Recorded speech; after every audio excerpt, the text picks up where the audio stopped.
querido, nosso louvor, a nossa adoração a Ti, ó Pai. Extraímos, Senhor amado, do nosso ser, Senhor amado, um canto a Ti, Pai. Um salmo, o salmo, Senhor amado, bem-aventurado que está em Tua presença. Bem-aventurado, Senhor amado, aquele que busca a Ti, ó Deus, ao invés de ter, Senhor amado, as suas próprias opiniões, ó Pai. Ele busca em Ti, Senhor amado, a solução para tudo. Pai amado, nós louvamos a Ti, ó Deus, que Tu és o nosso refúgio, Senhor. Que Tu és, Senhor amado, aquele que vai enviar o anjo. O anjo, Senhor amado, é o reforço. É o reforço, Senhor amado, para tudo aquilo que estamos lutando, Pai. Em toda a nossa peleja, em tudo, o Senhor está enviando reforço. Quando esse anjo não consegue passar, ele volta e busca reforço. E nós viemos na Tua casa buscar reforço, buscar refúgio em Ti, ó Pai. Buscar uma forma de vencermos as batalhas que nós olhamos e não vemos elas como vencidas, Pai. Viemos diante da Tua presença, Senhor amado, dizer que só há um lugar onde a gente encontra paz. Só há um lugar, Senhor, onde a gente encontra um amigo. Só há um lugar onde a gente encontra, Senhor amado, a esperança. Só há um lugar onde a gente encontra a cura, a libertação, a transformação. Esse lugar é do Senhor, esse lugar é em Ti, ó Pai. Então nós colocamos tudo isso na Tua presença, Pai. E oferecemos a Ti, ó Pai, que suba diante da Tua presença como cheiro suave as Tuas narinas, ó Deus. E que Tu, com a Tua intensidade, com o Teu poder, Tu venha manifestar sobre nós a Tua graça e a Tua glória. Em nome de Jesus. Amém, Jesus. Amém.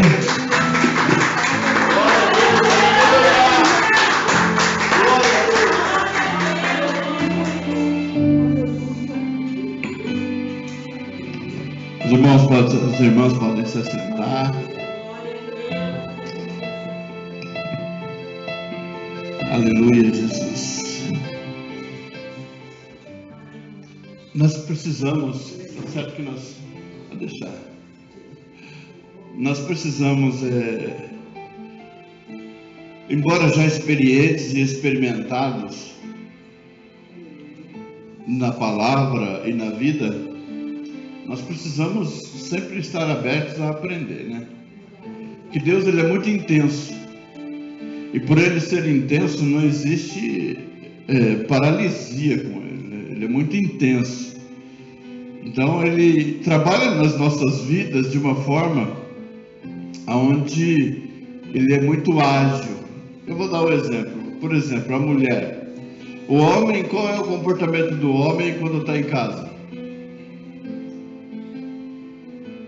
Parado, não faz nada, bem devagar, abre uma caixinha de cada vez, e quando ele abre aquela caixinha, ele fica meditando naquela caixinha, o dia inteiro dentro daquela caixinha.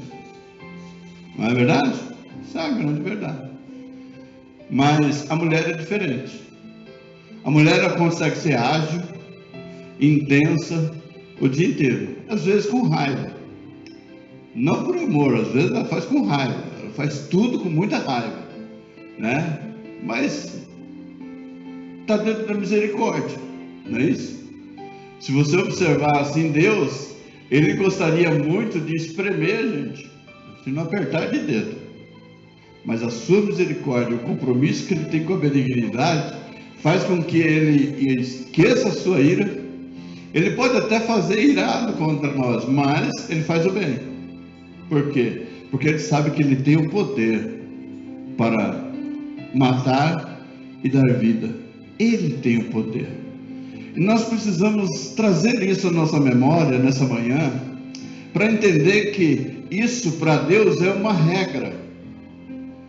E muitas vezes, por exemplo, se você é um crente que não lê a Bíblia, você vive em função de que informação? Quem passa a informação para você? É uma pessoa. E essa pessoa é Deus? Não. Ela é uma pessoa. E qual é a verdade de tudo aquilo que ela está falando? Será que ela está interpretando? Por exemplo, eu estou aqui interpretando algo. Mas muitas pessoas colocam isso como regra, e a verdadeira regra como uma fala normal. Se Deus estabeleceu a sua palavra como regra de fé e prática, significa que nós deveríamos voltar o nosso pensamento sempre para a palavra, sempre, porque essa é a regra. Por exemplo, vamos para o Brasil. O Brasil tem uma Constituição, e existem pessoas que estão fazendo um julgamento de alguém à margem dessa Constituição. A Constituição é a lei, mas a interpretação dessa pessoa está sendo acima da lei. Isso quer dizer que a pessoa tem mais valor do que a lei. E quando nós fazemos isso com a palavra de Deus, nós estamos colocando a pessoa como Deus e Deus como uma pessoa normal. Mas quando nós chegamos nas nossas dificuldades, nós entendemos que tudo aquilo que nós olhamos para aquilo que era superficial não é suficiente.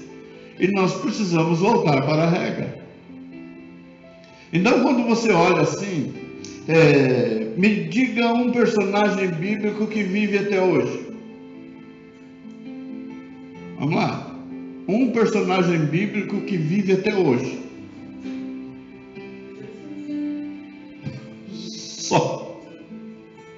Só Jesus. E os outros? Olha que coisa interessante. Não era esse o tema que eu ia fazer, que eu ia levar, mas quando você lê em Gênesis capítulo 1, a palavra de Deus diz assim: façamos o homem. Façamos. Ele poderia dizer assim: eu hoje faço. Mas quando ele diz façamos, significa que ele não estava só ao criar o mundo e tudo que existe. E o João capítulo 1 diz assim que no princípio ele era o Verbo. O Verbo estava com Deus e o Verbo era Deus. O Verbo é a palavra e a palavra é a regra. Então, quando nós entendemos hoje que da Trindade, Jesus permanece vivo, Ele age nas nossas vidas através do Teu Santo Espírito, e o Pai estando presente, o único ser que nós olhamos para a Bíblia e vemos que está vivo, é aquele que mandou escrever toda essa palavra, ou seja, para torná-la eficaz sobre as nossas vidas. Então, vamos dizer assim, que tudo o que está escrito na Bíblia é para o nosso proveito. E tudo que está escrito aqui não se repetiu. Não são cenas que se repetiram, mas são situações aleatórias que foram colocadas dentro desta palavra, para quando nós estivéssemos em luta, nós lermos esta palavra e entendemos o que foi que aconteceu nesta época e o que eu posso colocar como uma aplicação pessoal hoje. Como que eu posso aplicar esta palavra na minha vida hoje? Nessa campanha que está na quarta-feira, como que você pode aplicar essa palavra à sua vida? Você não tem 7 pessoas mortas à sua volta. Você não tem, mas nós temos 6. Não é isso? Você pode não ter, mas o que traz para nós como ensinamento? O que essa moça viveu até chegar aquele momento? Por que ela foi perseverante? Então a palavra-chave é perseverança? Não, é muito mais, tem muito mais situações. Mas eu quero trazer aqui para nós hoje, nós aplicarmos esta regra para as nossas vidas. Nós já fizemos tudo. Eu ouvi uma irmã dizer uma vez: pastor, o que eu faço nessa situação? Porque eu já orei, já fiz campanha, já fiz tudo. Não, ela disse: já conversei com pessoas, já fiz tudo, só falta orar. Então, se falta orar, falta o principal. Você já buscou na Bíblia? Não, eu não busquei na Bíblia. Certa irmã recebeu a visita do pastor e disse assim: pastor, eu não leio muito a Bíblia porque eu não acho meu óculos. E o pastor falou: então tá bom, irmã, hoje eu vim aqui visitar a irmã porque faz tempo que a irmã não vai na igreja, então eu estou aqui para orar junto com a irmã, tudo. E ela falou assim, ele disse para ela, então por favor, irmã, pega a sua Bíblia. Quando ela pegou a Bíblia, ele foi abrir a Bíblia dela, o óculos dela estava dentro da Bíblia. Então tem situações que estão dentro da palavra de Deus e nós não enxergamos. A saída está bem clara para os nossos olhos. É só nós aplicarmos um tempinho para nós entendermos o que Deus está querendo falar com a gente. Porque se tem 1000 e poucos provérbios, cânticos e eclesiastes escritos por Salomão na Bíblia, são mais de 4.000 que ele escreveu. Então alguma coisa ficou fora, porque não cabia. A Bíblia diz assim que os milagres que Jesus realizou foram tantos que não caberiam em todos os livros da face da terra. Então tem muita coisa que Jesus realizou. Então quando você olha para Jesus, você vê o advogado dos advogados, o juiz dos juízes, o médico dos médicos, o carpinteiro do carpinteiro, todas as profissões que existem, o Senhor Jesus Cristo você encontra nele. Você quer psicólogo melhor do que Jesus? E ele conhece o nosso interior, ele conhece o nosso íntimo e na intimidade. Então como é que nós vamos trazer, aplicar a palavra de Deus aos nossos corações? Nós precisamos aprender a aplicar a Bíblia, porque aquilo que eu falo fica gravado e eu vou dar conta diante de Deus. A palavra já está escrita, então nós precisamos meditar na palavra. Quero que você abra sua Bíblia no livro de Marcos, capítulo 7, a partir do verso 24.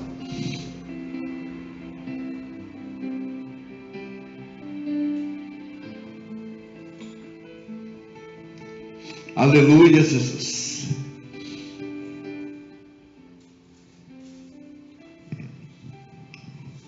Por isso que os teólogos, eles dizem assim, toda a escritura foi escrita em um ambiente, em momentos. Você vê o livro de Salmos escritos em momentos de perseguição.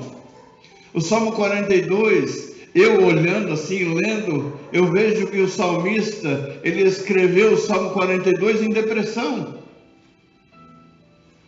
Porque como que uma pessoa tão vitoriosa, tão abençoada pode estar depressiva? Quando ele diz, quando as pessoas dizem, onde está o seu Deus? Ele vira para a sua alma e pergunta, por que estás abatido a minha alma? Por que se perturba dentro de mim? Espere em Deus, pois ainda o louvaremos. Ou seja, ele arranca de dentro de si mesmo uma esperança, uma expectativa, dizendo que o mesmo Deus que nos ajudou a vencer o gigante, o mesmo Deus que nos ajudou a vencer o leão e o urso, é o mesmo Deus que vai continuar nos abençoando, nos guardando até o final. Louvado seja Deus, porque foi lido no Salmo 91, porque ele dará ordem aos teus anjos a teu respeito, para te guardarem em todos os teus caminhos. Mas no verso 1 diz o quê? Aquele que habita no esconderijo do Altíssimo, a sombra do Todo-Poderoso descansará. Qual é a regra para esses textos? É você estar debaixo da cobertura do Senhor. Porque se nós sairmos debaixo dessa cobertura, o mundo vai cair na nossa cabeça. E o mundo hoje está vivendo o que está vivendo porque a igreja se tornou omissa das suas responsabilidades. E eu não estou falando do evangelismo, não, estou falando do simples, que é a oração, do crente orando, porque nós nos tornamos dependentes de louvores, louvores que alisam o meu ego, falam ao meu coração. Esse louvor, quando a batalha do arcanjo, você vê assim que o anjo, Daniel capítulo 10, o anjo vem para trazer a resposta para o profeta, e ele não consegue passar por causa da potestade dos ares, e a Bíblia diz que ele volta para o céu e busca reforço, ele busca alguém que possa fazer algo suficiente mais do que ele. E ele é anjo ministrador de bênção. Ele está aqui passeando por ordem do Senhor para entregar para mim e para você aquilo que nós viemos buscar nesta manhã. Mas neste momento ele se viu fragilizado e voltou para buscar reforço. Há crentes que não querem buscar o reforço no Senhor. Eles querem buscar o reforço na sua força, no seu dinheiro, na sua capacidade de fazer algo, porque eu sei fazer. O coach hoje é o estrago da sociedade, porque ele quer te ensinar a ser Deus, e você não é Deus. Deus é soberano, Ele é sublime, Ele é poderoso, Ele pode dar vida e pode dar morte, Ele está acima de todas as coisas. Não lembro com quem que eu conversei esses dias, estava falando com uma pessoa, acho que foi com a minha mãe. Ela disse assim: existe o casamento com união parcial de bens, que é aquele casamento onde a pessoa tem direito, o casal tem direito a tudo aquilo que ele conquista junto. Comunhão de bens é aquele que possui bens e dá o direito daquela pessoa que está entrando na vida dela partilhar e receber na sua morte todos os bens, dividir com ela. Aí a minha mãe disse assim: eu sou casado com união universal de bens. Falei: nossa, dona do mundo? Dono do mundo todo, porque no tempo que ela casou é bem diferente do nosso. Então vamos dizer assim, significa que esse casamento é válido em todo quanto é lugar. É no universo, você pode ir para a lua que seu casamento está valendo. Você já imaginou isso? Já imaginou isso? Você brigado com seu marido aí e chega lá no universo e você continua casado com ele?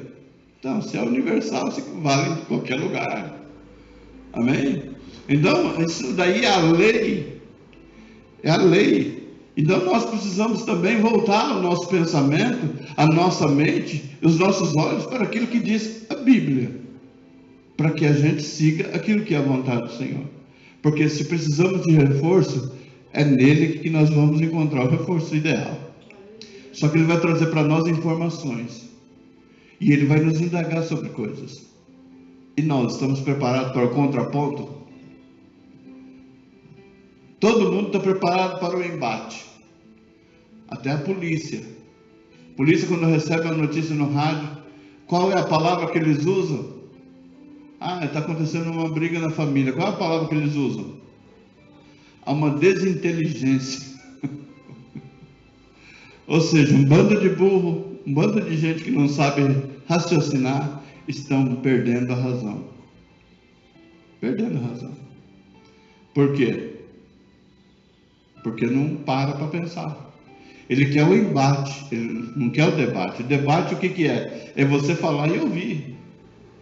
Quando a gente, em Jeremias 33:3, ele diz: clama-me e responder-te-ei. Clama e eu te respondo. O que significa? Um diálogo. Você fala e eu vou te responder. Só que a minha resposta talvez não seja aquilo que você quer. E aí você precisa debater. Mas, Senhor, sabe? Você sabe debater? Ou você só sabe aceitar?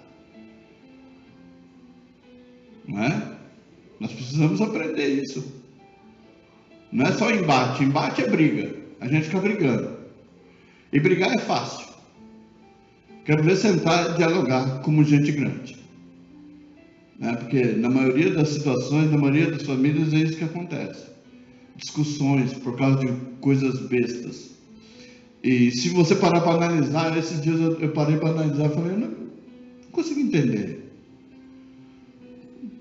Existe uma solução aqui. Por exemplo, a solução é só chegar e abrir a porta. Aí a pessoa, em vez de abrir a porta, ela para assim, impede os outros de passarem e cria uma confusão enorme que pode gerar até morte. Mas a solução era só abrir a porta. Mais nada. As pessoas escolhem isso ao invés de sentar e dialogar, que seria mais fácil. Como nós ministramos há uns tempos atrás, uns meses atrás, a vida é feita de escolhas. E cada um escolhe o que é melhor para si. E às vezes eu escolho ficar em silêncio. Por quê? Porque se o outro precisa da minha voz para ele prosseguir, não tendo a minha voz, ele não consegue prosseguir. Eu preciso ter sabedoria nisso, amém? A palavra de Deus diz assim: e levantando-se dali, foi para os territórios de Tiro e de Sidom. E entrando numa casa, queria que ninguém o soubesse, mas não pôde esconder-se. Primeiro, Jesus, ele estava... Você acredita que Jesus estava cansado? Amém? Marcos capítulo 7, versículo 24. Hã?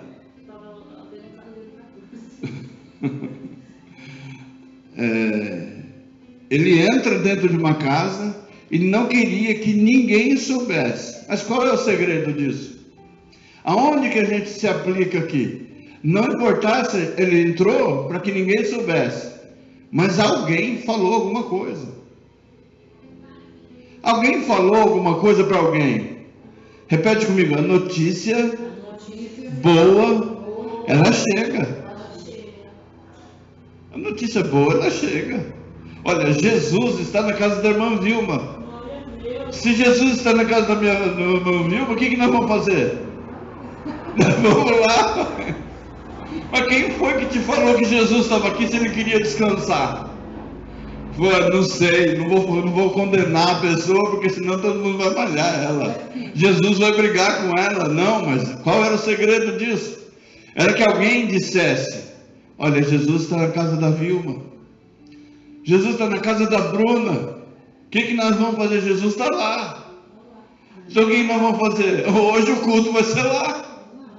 Que coisa maravilhosa, com Jesus presente. Jesus está lá na minha casa. Onde vai ser o culto? Todo mundo vai para lá. E vai ter quem chega e vai jogar perfume em Jesus. Vai chegar alguém que vai falar: que bom que o senhor está aqui, que eu tinha um presentinho para te dar. Mas ele não queria que ninguém o incomodasse. Não é que ele não queria. Jesus, ele fazia assim: ele andava e esperava a reação das pessoas. Às vezes Deus está esperando a nossa reação. Eu vou na sua casa. Tá bom. Como assim? Eu vou lá na sua casa. Jesus dizendo: eu vou lá na sua casa. Silêncio. É assim que a gente reage. Jesus dizendo: eu vou lá na sua casa. Até o grilo canta. Oxe, você não quer que Jesus vá na sua casa, não? Jesus vai lá na sua casa. Glória a Deus. Glória a Deus que ele vai lá em casa. Não, mas tem aquele tal negócio. Deixei a pia cheia de louça. É que você não se prepara para isso.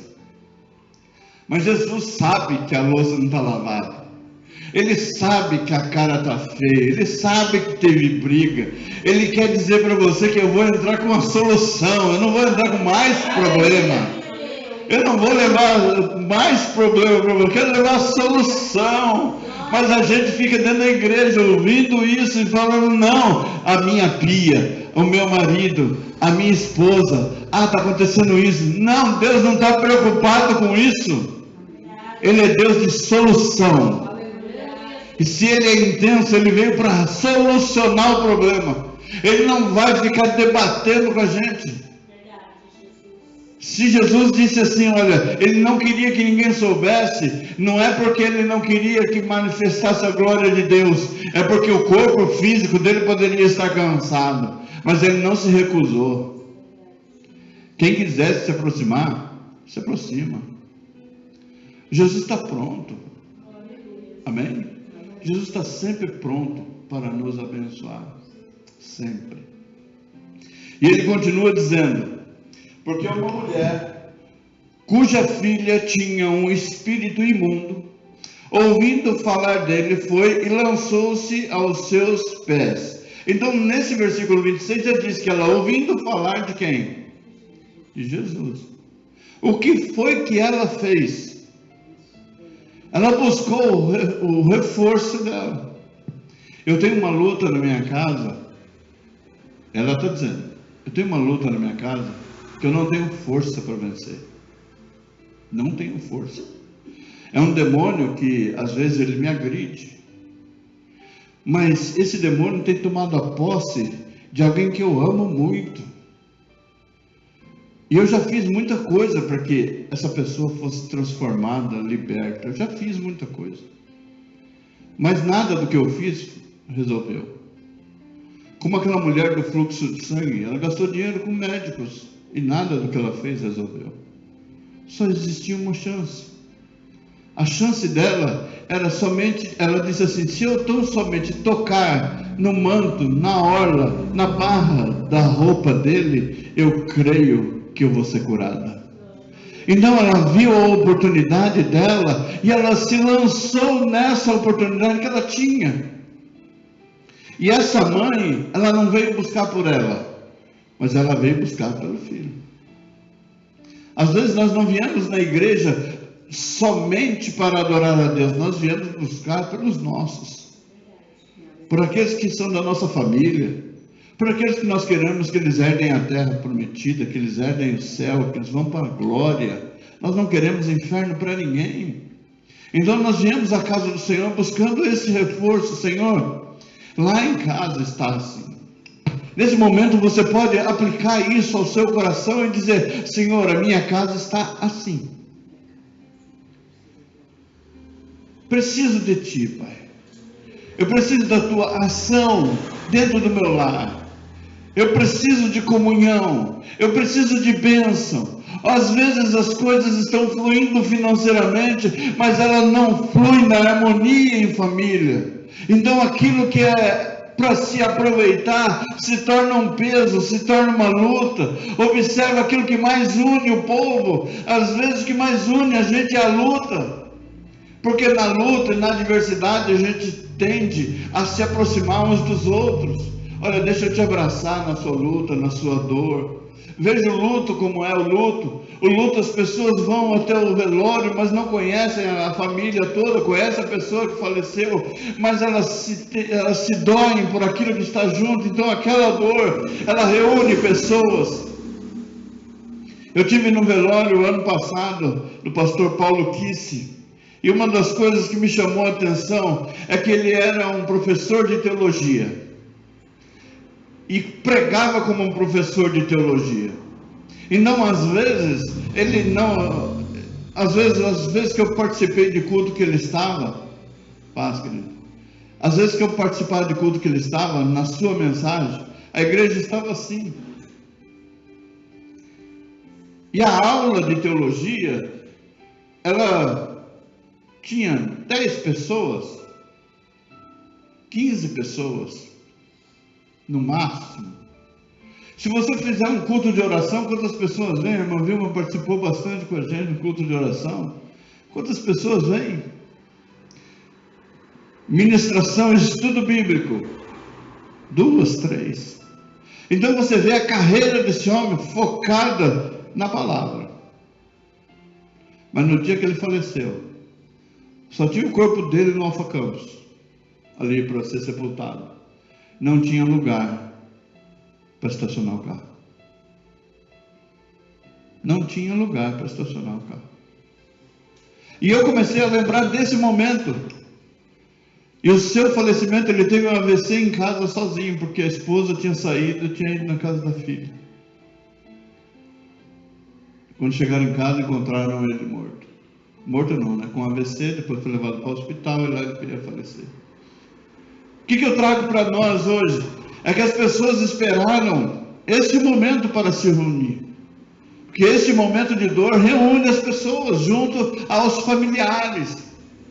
Agora, por que nós não fazemos isso com a pessoa em vida? Por que não gastamos esse tempo com a pessoa em vida? Porque a pessoa é difícil. Às vezes nós somos difíceis. Você sentar comigo para conversar, eu vou falar de coisas que você talvez não queira ouvir. Então eu preciso me moldar a falar daquilo que você quer falar. Eu não vou falar palavrão. Mas se você quiser falar de filme, nós vamos falar de filme. É o que eu gosto de falar, não é o que eu gosto de falar, mas eu vou falar. Vamos falar do que você gosta, nós vamos falar. Mas eu tenho certeza que vai terminar na Bíblia. Eu vou terminar falando do que eu gosto. Então essas coisas nos unem. Então por que nós não sentamos junto com as pessoas enquanto elas estão bem? Qual é o problema? Por exemplo, o pai e a mãe se tornam inimigos dos filhos depois que eles se casam, porque a esposa dele diz que não gosta da sogra, e o filho precisa se tornar inimigo da mãe. Não sei se eu já contei isso aqui, mas eu vi essa cena e eu achei bem interessante. E quero passar para a igreja. Conversando esses dias, eu falei sobre isso também. Um casal tinha um filho de 5 aninhos, acho que eu já falei aqui. Depois a Néia me corrige. E o rapaz levou a mãe dele para morar junto com eles. É uma vozinha, é uma mãe. Então, tinha um quartinho separado. Mas aí a esposa dele, num certo dia, chegou para ele e disse o seguinte: você vai ter que fazer uma escolha. Ou você escolhe a mim, ou você escolhe a sua mãe. Nós não cabemos no mesmo espaço. E ele precisou tomar uma decisão. E a decisão dele me surpreendeu muito. Daquela forma. Poderia ter feito de outra maneira. Existem várias maneiras. E ele, num sábado, ele chama a sua mãe e diz assim: mãe, eu preciso te dar uma notícia ruim. A senhora vai ter que ir embora. E ela disse para ele assim: mas filho, eu não tenho para onde ir. E ele disse para ela assim: olha, mas a senhora vai ter que arrumar um lugar para a senhora ir. E a história segue e chega no dia dessa mãe ir embora de casa, porque era isso que a esposa dele queria. E aquela criança, filho deles, filho do casal, olhando aquela situação da avó, e aquele filho foi, separou roupas de cama, 2 cobertas, preparou a mala da mãe e foi se despedir dela no portão para que ela fosse embora de casa. Eu não sei como está o seu coração ouvindo isso, mas eu fiquei revoltado. Aí ele pegou e viu a mãe indo embora. E ele realizou o desejo do coração da esposa dele. Porque afinal de contas somos uma só carne, não é isso? Glória a Deus, é o que diz a Bíblia. Mas a Bíblia também diz que é para a gente amar os nossos pais, honrá-los. A Bíblia também diz isso. Então vamos por um lado e vamos esquecer o outro. Nós não podemos cumprir uma regra e esquecer da outra. As regras, elas precisam se unir. E aí aquela criança viu aquela avó indo embora e ela correu até a avó e disse assim: vó, a senhora pode me dar uma coberta? No meu pensamento, quando eu comecei a ouvir, eu falei: ele vai embora junto com a avó, quer ver? Aí ele falou assim: mas filho, por que você quer coberta? Vó, a senhora pode me dar uma coberta? Ela pegou e deu uma cobertinha para ele. E ele voltou correndo, saltitante. Voltou com a coberta para perto do pai, olhando a avó indo embora. Aí o pai olhou para aquela criança e disse assim: mas filho, por que você foi até a avó para pedir uma coberta? Você não tem coberta em casa? Não, pai, essa coberta não é para mim. Essa coberta é para você. Quando eu crescer, é isso que eu vou fazer com você. Porque isso não se faz. Então tem circunstâncias na nossa vida que nós precisamos parar um pouquinho e analisar. Porque eu tenho irmãos que são revoltados com uma situação, porque eu tive que ver meu avô uma vez sentado na calçada, do lado de fora de casa, porque ele não podia entrar na minha casa. Então são revoltas, vai alimentando a revolta. E nós precisamos buscar em Deus isso, ouvindo falar de Jesus: Jesus, vai lá na minha casa, porque a coisa lá não está boa, não. É fácil conviver com a sogra? Não é fácil. Jesus, ele disse, será nora contra a sogra. Se Jesus falou, a regra é essa. Não adianta falar, alguém dizer assim: ah, não, minha sogra é uma besta. Mentira. Alguém aqui é sogra ou não? Eu acho que não, né? Mas de genro é diferente. De genro é diferente. Porque genro é filho. Genro é filho. Nora é que é embaçado. Nora vem para... Então imagina essa sogra com 3 horas. Essa daí vai querer pegar as notas. Isso é regra. Jesus ele disse, é nora contra a sogra. É nora. Acabou. Foi ele quem falou isso. É nora contra a sogra? Contra a sogra. Então é isso. A Né pode depois sentar com vocês aí e contar várias histórias. Daí eu lembro de situações lá da minha sogra, eu lembro. Então, mas é isso. Mas Jesus ele falou dessa forma, então assim seja. Vai ser. Ele poderia ter dito diferente. Nós é que vamos agir diferente para ver se as coisas mudam. Mas nós vamos precisar colocar em prática, aplicar isso. Jesus disse que isso é verdade. Mas há também um momento onde Jesus falou que não ia acontecer, e porque alguém insistiu com ele, ele reverteu. Ezequias ia morrer e ele reverteu. Por quê? Porque ele chorou. Então talvez a nossa atitude mude aquilo que Deus iria fazer. Amém? A pessoa está enferma, próxima da morte, você vai lá e ora, pede a Deus, e Deus fala assim, por causa da sua oração. A oração de um justo poderá muito em seus efeitos. Por causa da sua oração eu vou mudar o quadro dele. Porém, é sua responsabilidade levá-lo à minha presença. A coisa não vai ser tão fácil assim. Eu te dou a bênção, mas você vai ter que levar ele até a minha presença. Ser salvo.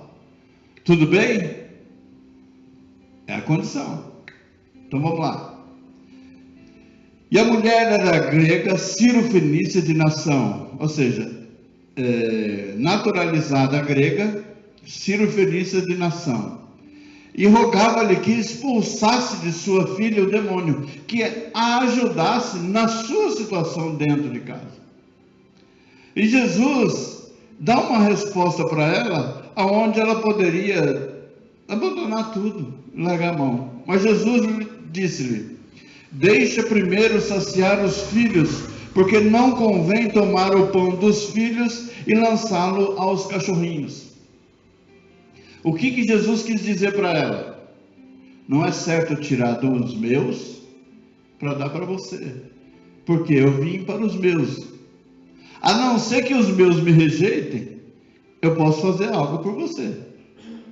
E o que foi que aconteceu com Israel? Eles rejeitaram. Eu vim para os meus, mas os meus me rejeitaram. Então a salvação veio até nós. Mas Jesus diz, não convém que eu tire o pão da boca dos filhos para dar para os cachorros. Amém? Chamou ela de quê?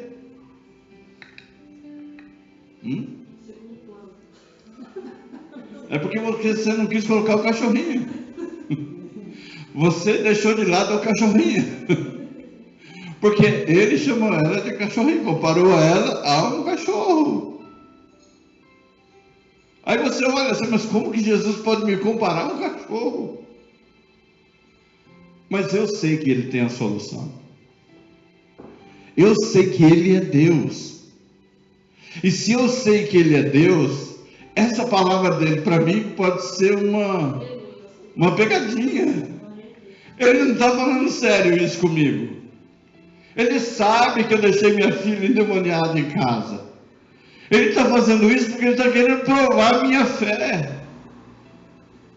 E aquele que acredita em Deus é necessário, aquele que se aproxima de Deus, é necessário que ele creia que ele existe e vai trazer a recompensa sobre eu me aproximar dele.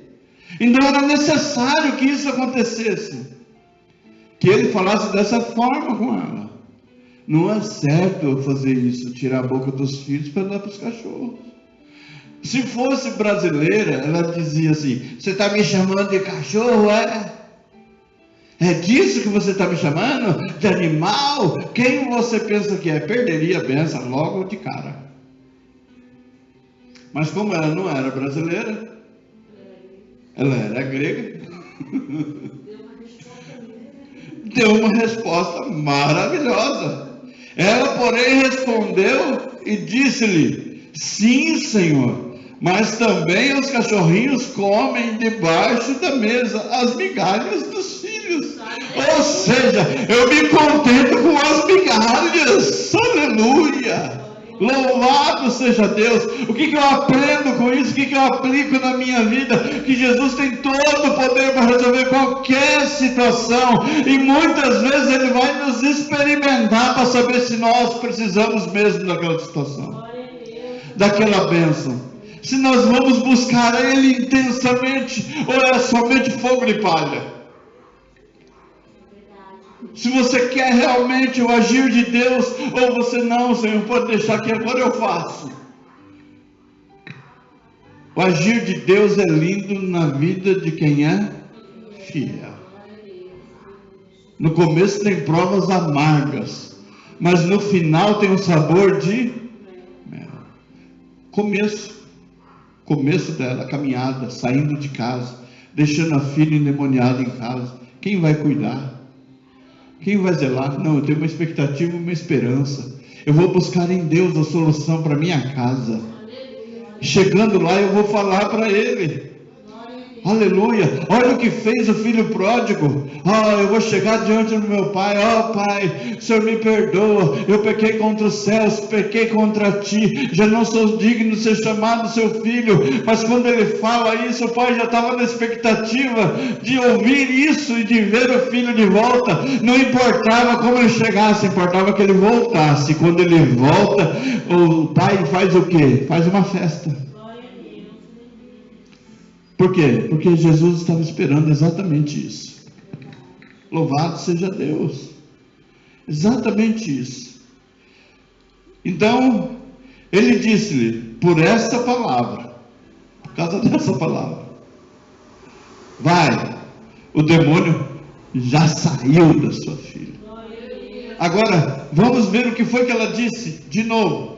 Ela, porém, respondeu e disse, sim, Senhor, mas também os cachorrinhos comem debaixo da mesa as migalhas dos filhos. Essa resposta aqui, Jesus não disse para ela, a tua fé te salvou, porque a fé foi que trouxe ela até Jesus, a esperança foi que trouxe ela até Jesus, mas o que trouxe a bênção para ela foi essa resposta.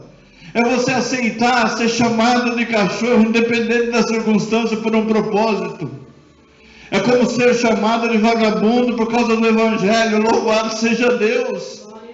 Engrandecido seja o nome do Senhor. Não importa, importa que nós vamos chegar na glória. E eu estou cumprindo aquilo que é a vontade do Pai, do Filho e do Espírito Santo. E aqui esta mulher fala exatamente aquilo que para nós é a chave. Não importa o que o Senhor vai dizer para mim. Eu sei que o Senhor tem a solução, mas ninguém tem. Olha para a sua casa hoje e fala, quem além de Jesus tem solução para resolver? Olha para a sua família e diga para mim, quem mais além de Jesus tem poder para resolver tudo? Então nós precisamos entrar nessa convicção, que essa mulher chegou diante de Jesus. Eu ouvi dizer que o Senhor estava aqui. Se ela ouviu dizer, significa que ela estava procurando. Significa que ela não, embora a casa dela pudesse estar nessas circunstâncias, ela não se acomodou nessa circunstância. Endemoniado, deixa ele até morrer, tudo bem. A luta que a gente vive, o dia a dia. Não, ela está assim, deixa aí até...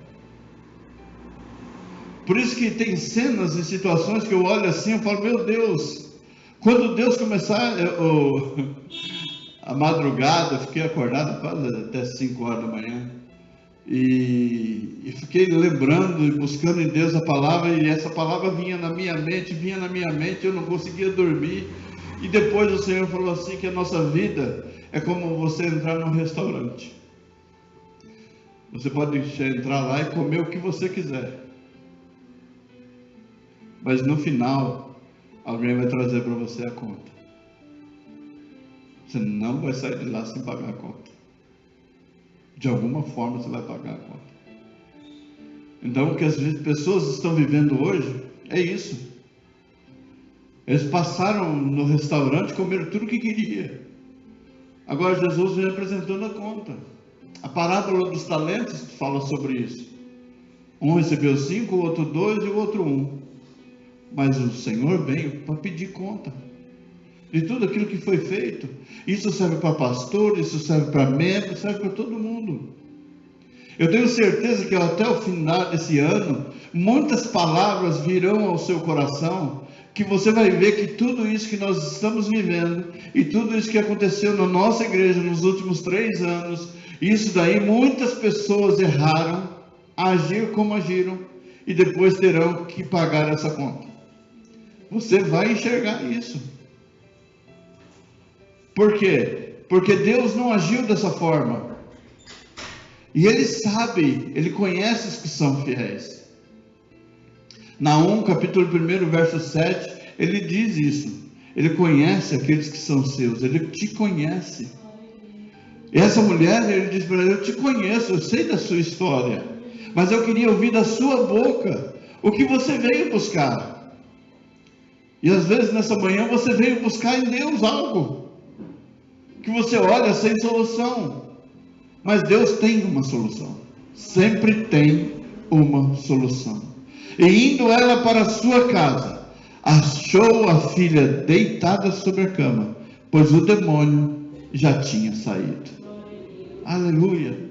Então ela precisou testificar da palavra de Jesus, do verso 29, quando ele diz: por essa palavra vai, o demônio já saiu da tua filha.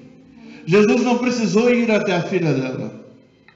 De onde ele estava, ele deu uma ordem àquele demônio e ele teve que sair. Assim nós viemos à casa do Senhor, e às vezes a situação está lá na sua casa, na sua vizinhança, e o demônio vai ter que sair também, porque nós viemos buscar reforço e refúgio em Deus. Amém? Então vamos fazer essa oração nessa manhã. Coloque aí a sua família, seus entes queridos, a sua situação, o seu trabalho, tudo aquilo que você quiser colocar. Vamos nos colocar de uma forma que, Senhor, nós não sabemos resolver. Eu sempre gosto de me recordar da palavra de 2 Crônicas 20, quando Josafá ora a Deus.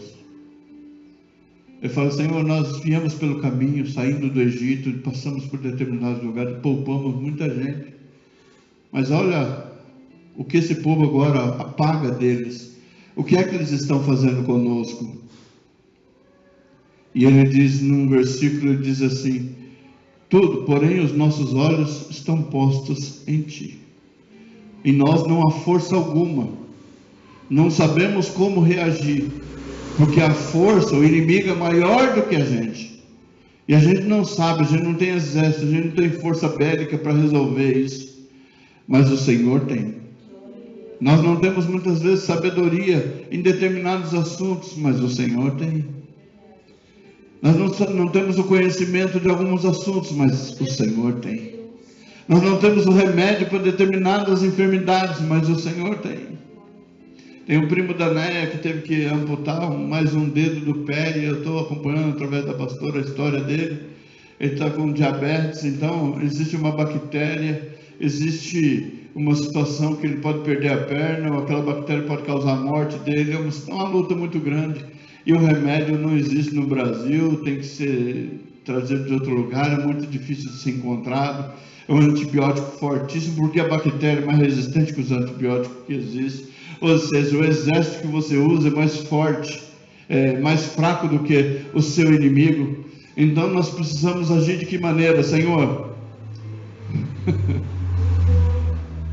Entra com a tua mão poderosa, Pai. Tu és Deus que cura. Também ouvi ontem uma pastora pregando, falando assim, que ela estava com um câncer, estado terminal, pulmão cheio de câncer. E aí o médico disse para ela assim, falou para o marido dela que ela tinha 3 meses de vida. E isso já faz 9 anos atrás. E ela pregando, falando. Tem que ter um pulmão muito bom para pregar desse jeito. É o mesmo Deus que cura. Amém? Então, olhando para essa palavra, eu trago para mim o seguinte, que essa mulher, ela foi, como é que chama? Como é que é a palavra, meu Deus do céu? Ela foi em frente, ela não olhou para os obstáculos, e nem para a palavra que ela recebeu. Ela foi em frente, obstinada, no bom sentido da palavra. Oi? Persistente. Ela foi persistente naquilo que ela queria, até alcançar o objetivo. Nós podemos ganhar uma grande batalha. O que disse a pastora Ludmila Ferber? Depois de uma luta, o que vem? Você vê a vitória, e depois você se acalma, aí o inimigo se enche de força, e vem de novo com outra luta. E ela diz: nunca pare de lutar. Ela morreu, ela partiu para os braços do Pai, mas ela deixou uma mensagem: nunca pare de lutar. Ela tinha câncer, lutou contra o câncer até o final, e venceu, porque a morte não é derrota, a morte é uma vitória, em nome de Jesus, amém? E ela se tornou uma vitoriosa. Vamos colocar de pé, vamos estar orando, em nome de Jesus. Senhor Deus Todo-Poderoso, Pai, nós queremos, Senhor amado, aplicar esta palavra, Senhor amado, ao nosso coração, às nossas vidas, ó Pai. Nós podemos dizer, Senhor amado, a minha filha, o meu filho, o meu sobrinho, Senhor amado, está terrivelmente endemoniado, Pai.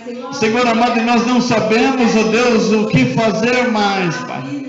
Mas Ele te louva, Ele te exalta, Ele tem buscado em Ti, Senhor amado, refúgio, Ele tem buscado a solução em Ti, ó Pai. E nós não queremos, Senhor amado, ver a perda dele para o inimigo, mas nós queremos ver Ele vitorioso na Tua presença. Nesta manhã, Senhor amado, nós queremos apresentá-lo diante de Ti, Pai.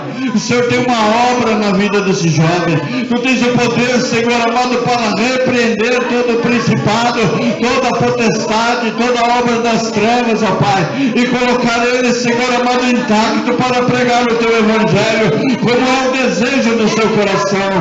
Pai, mandar os nossos lares, os nossos familiares, ó Deus, que tem perda e já não sabem mais o que fazer, Pai, mas o diabo, ele quer se usar desse artifício para trazer contenda, para trazer mais dificuldades, ó Pai, e nós queremos rogar a Ti, da obra aos Teus anjos, ó Deus, a respeito deste quadro, a respeito desta situação, a dar a vitória para cada um de nós, ó Pai, para que consigamos vencer, Pai amado, porque vamos vencer e o Teu nome será glorificado. Nós vamos vencer todas as contas do mês de junho, nós vamos vencer, Senhor amado, todas as batalhas daqui até o final do ano. Nós vamos vencer porque Tu és Deus, Pai, porque nós viemos buscar reforço em Ti, Pai. O nosso reforço é o Senhor, o Deus Criador dos céus e da terra, aquele, Senhor amado, que pode aplacar a ira do adversário. Eu quero colocar, Senhor amado, o primo da Néia também, Senhor, diante de Ti, ó Pai. Há um diabetes já, Senhor amado, diagnosticado. Senhor amado, há todo um quadro já estabelecido. Pai amado, já há uma sentença do médico, Pai. Mas, Senhor amado, a sentença que vem do céu é a definitiva. E Tu tens o poder, Senhor amado, para derrotar esta bactéria. Pai amado, Tu tens o poder para cessar este sofrimento. Tu tens o poder para colocar este homem de pé, testemunhando diante da Tua presença. E é isso que nós clamamos nesta manhã. Entra com a Tua providência, porque o remédio, Senhor amado, ele é paliativo, ele é uma coisa superficial, mas a Tua ação é poderosa, a Tua ação é definitiva, a Tua ação é vitoriosa, e nós encontramos a vitória em Ti, Pai, e abençoamos a vida desse homem com toda a bênção de sorte nas regiões celestiais. Eu quero colocar, Senhor, os projetos que o Senhor tem para a minha família ao longo dos próximos anos. Eu quero colocar a vida da Lídia na Tua presença. Obrigado, Senhor amado, por aquilo que Tu tens feito sobre a sua vida. Eu quero, Senhor amado, profetizar que ela será abençoada ainda mais, que ela crescerá ainda mais, que ela, Senhor amado, alcançará os seus objetivos em o nome de Jesus Cristo. Que o diabo vai crescer na graça e no conhecimento da Tua presença. Pai amado, que tudo isso é um tempo, Pai, é um tempo para que Ele Te conheça, Senhor amado, ainda mais. Eu quero colocar a vida da Ana, eu quero repreender toda ação do inimigo contra a sua vida,